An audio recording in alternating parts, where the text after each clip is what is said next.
It all started at sunrise when I headed down to the quiet pond behind my cabin,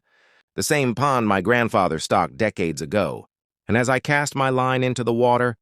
the last thing I expected was the HOA president, Karen, marching toward me like she was leading a military operation, waving her clipboard and yelling that fishing was strictly prohibited,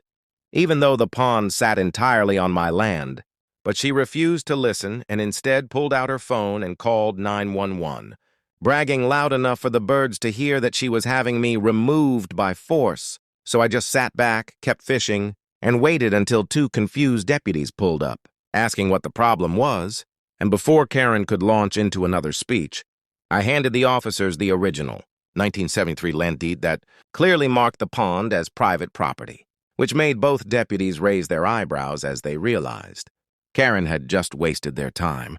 And when one deputy asked her why she called police on a man fishing on his own land, she sputtered, stammered,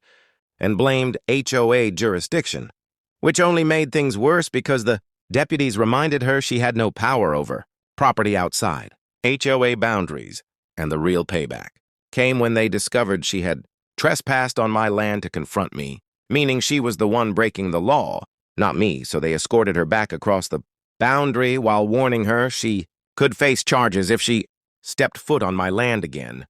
And as Karen stood red-faced on the HOA side of the property line, I tossed my fishing line back into the pond, smiled, and said loudly enough for her to hear, "Next time you call the cops on me, make sure you own the land first."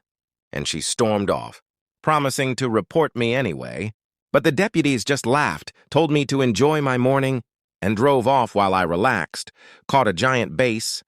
and let Karen's ego sink deeper than my fishing hook. So, if you enjoyed that instant karma, make sure you smash that subscribe button like Karen smashed her credibility today.